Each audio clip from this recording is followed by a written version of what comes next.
Okaeri! Welcome back to my channel, May Between the Pages. My name is Taylor, and today we are finally doing the next installment in my Japanese folklore and mythology series.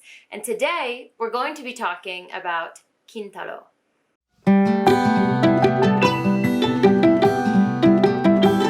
If you haven't seen this series on my channel before, which is, understandable because my last one was quite a while ago, I'll go ahead and link it up above and down below, but I talked about Momotaro in the last installment of this.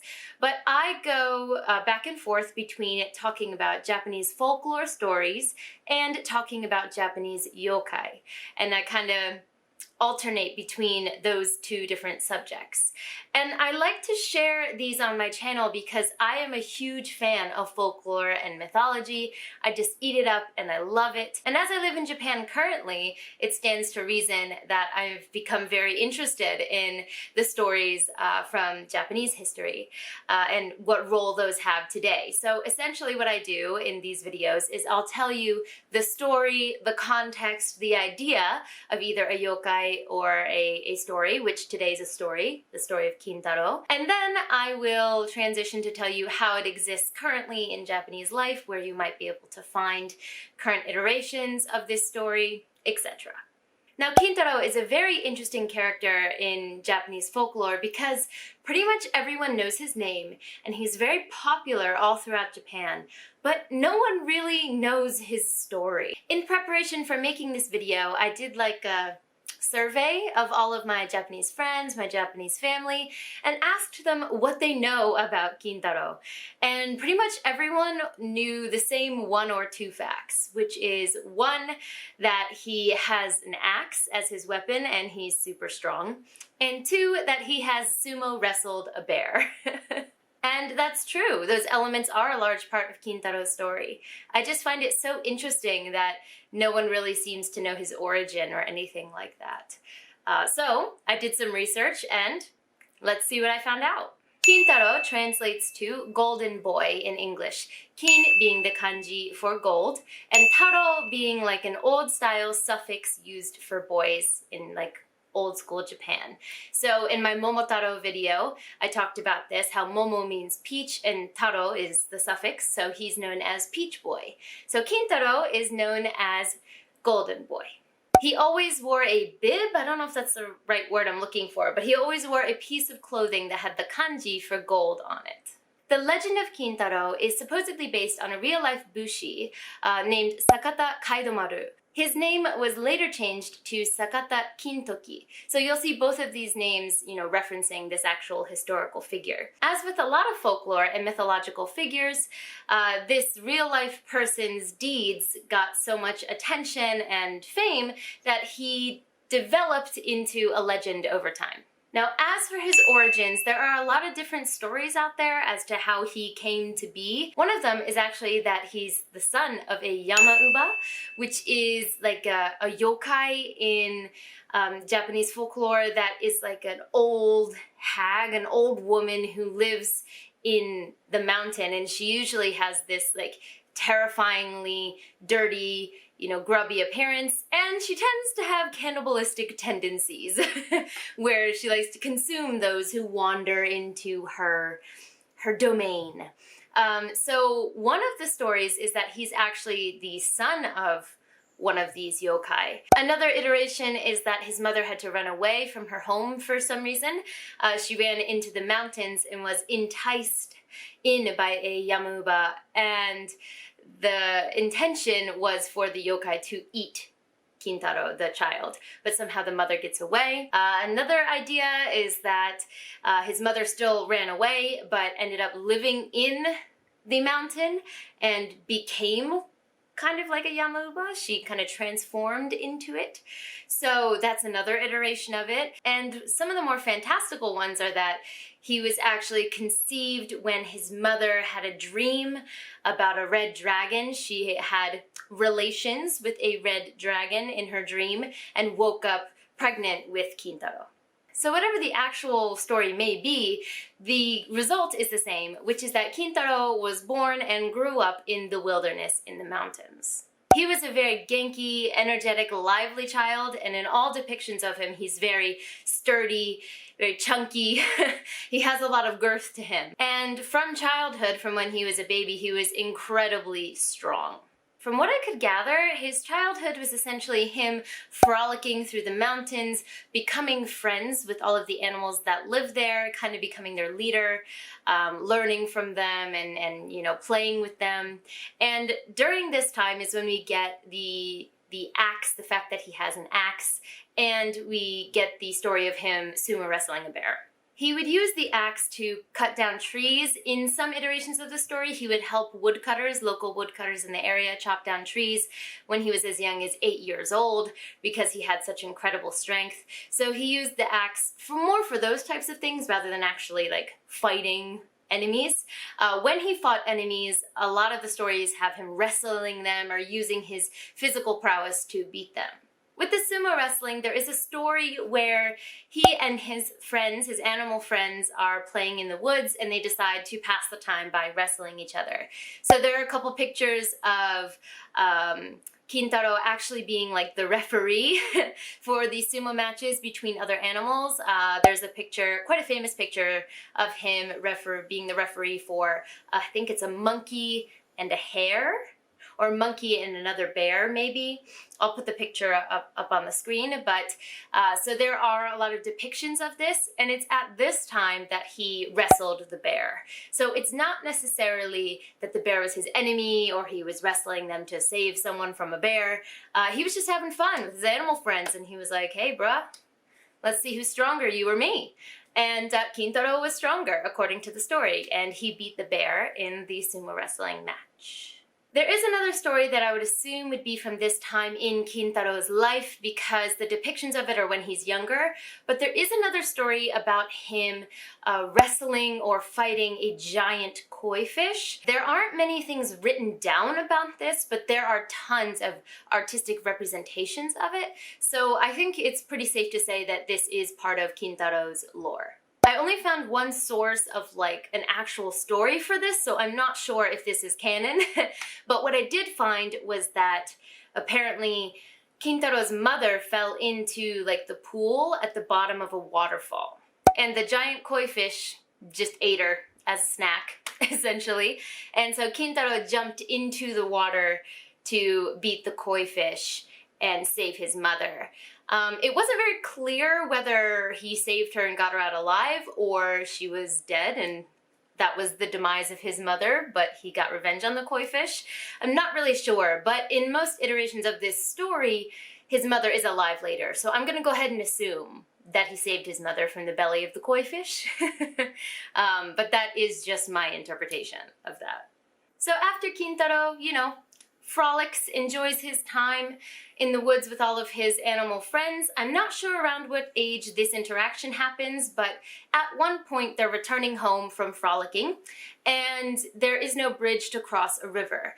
So Kintaro rips up a tree from its roots and puts it across the river so everyone can cross. And a man who worked for a very high-level famous bushi or samurai in the area saw Kintaro do this. And the strength of Kintaro so impressed him that he approached him and said, hey, would you like to come work for my boss? That would be great. The samurai that he was asked to work for was Minamoto no Yorimitsu or Minamoto no Raiko. I've seen both of these names referenced when talking about this particular man, and this is also a real historical figure, I believe, as far as I've been able to find out. So Kintaro goes back to his house with this man and says to his mom, hey, I would like to work for this guy. And his mom says, of course, son, you do you. You know, I want you to have a good life. And Kintaro promises his mom that as soon as he's a successful warrior, he will buy a house, come to collect her, and they will live a wonderful life. Now, surprisingly, I don't see a lot of depictions in art or stories out there of what exactly Kintaro does as an adult working for this guy. It's just kind of, he does brave things, and that's that. And in the end, he does come back to collect his mother, and they live in a house, and they're happy from there on out, is what I was able to gather.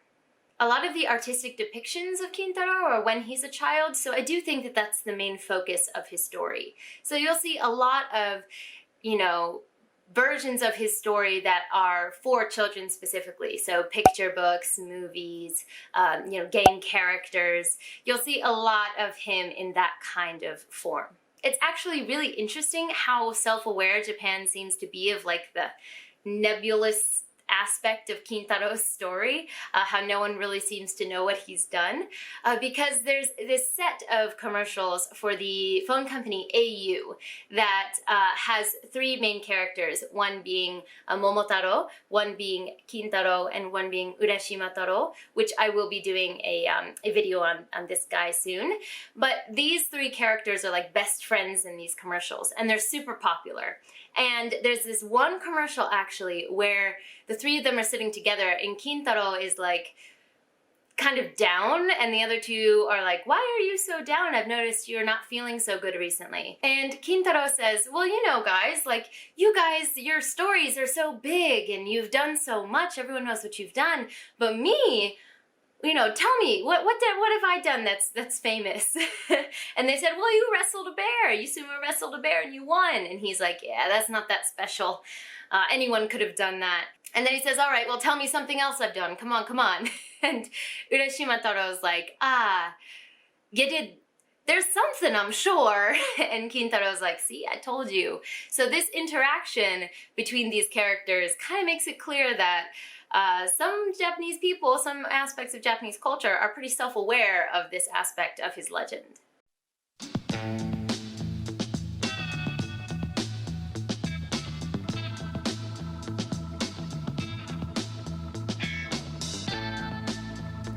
あれ金ちゃん元気なくない思った。なんか俺っていけてないなって。はあ？いや、うらちゃんはさ、亀助けたりとか玉手箱で大どんでんとかあるでしょ。金ちゃんだって熊と相撲したりさ。熊に勝つってすごいよ。まあ、すぐ手つくから誰でも勝てるから。まあね、お二人ともストーリーがメジャーですよ。鬼退治生きの竜宮城生きの。金ちゃんこそメジャーじゃん。じゃあ俺が何やったかさ言ってみ。試しに言ってみ。なんかやんだっけ。ですよね。じゃあ作ろう。そうだよ。新しいの作ろうよ。こんなまさかりなんてやめちゃってさ。こんな服もやめてさ。知ってんの。もうちゃん。新しい英雄始まる。どこまで自由だよ。So actually, that's a really good segue into talking about the current, iterations where you can see Kintaro around in everyday life in Japan. Those AU commercials are one example. I actually included a different one in my Momotaro video that does include Kintaro, and he has a line that you might be able to understand after watching this video. So go ahead and go back and check that out if you've already watched it. You might be able to get one of the jokes in there after having watched this. But so the AU commercials are one example, but you can find him in many other places. This first one is a little more traditional Japanese culture, but for Kodomo no Hi, Children's Day, people will traditionally put dolls of Kintaro in their young son's room in the hopes that their son will grow up big and strong and capable, just like Kintaro. So, you might see those dolls for sale around or, see some pictures of them online. I'm not sure how many people actually do this practice nowadays, but most people are aware of this as a practice. Another place you might hear or see him is Kintaro Ame, which is a very traditional type of Japanese sweet, where it's like a hard candy that you roll it up with a design on the inside, so that when you cut it along like the long strip of hard candy, the inside is the same pattern all the way through. So some of them have Kintaro's face, but because the original had Kintaro's face, this type of candy is pretty much called Kintaro Ame, whether the inside design is of his face or not. So you'll see these for sale around Japan as well.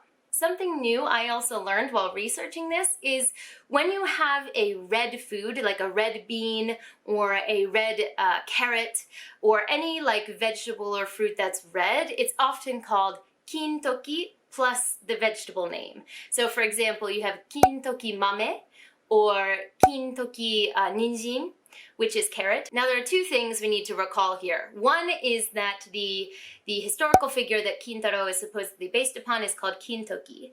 And in a lot of the depictions of Kintaro in art that I've shown here, he's often very red in color. And this red color is supposed to show like effort. So, you know, when you pick up something heavy, I'm into weightlifting, so I'm sure people who are also into it know about this, but when you're picking up something heavy and you're putting a lot of effort into it, your face gets red, your body gets red. And this is kind of seen as a good thing, right? You're putting effort into something, you're showing your strength. So that's why he tends to be red in a lot of his depictions. Okay guys, so I forgot to actually put everything together and bring my point home, but because Kintaro and by extension the real person he's supposed to represent, Kintoki, are associated with the color red, that name is then given to red foods to give them the names Kintoki mame or Kintoki ninjin. There are a lot of other pop culture references to Kintaro, but these were just some examples that I said here. But I'm sure if you give him a Google, some things will pop up with his name, you know, that have his namesake. But that concludes the story of Kintaro. Let me know in the comments down below if you enjoyed this, if you'd heard of him before, if you have any additional legends you've heard about him, because I was just so surprised how little there was. So if anyone else has any stories they've heard about him, I would love to hear about it in the comments down below. Don't forget to like, subscribe, and click that bell. It really helps me with the algorithm and I appreciate it. But for now, I'm gonna head out. じゃあね!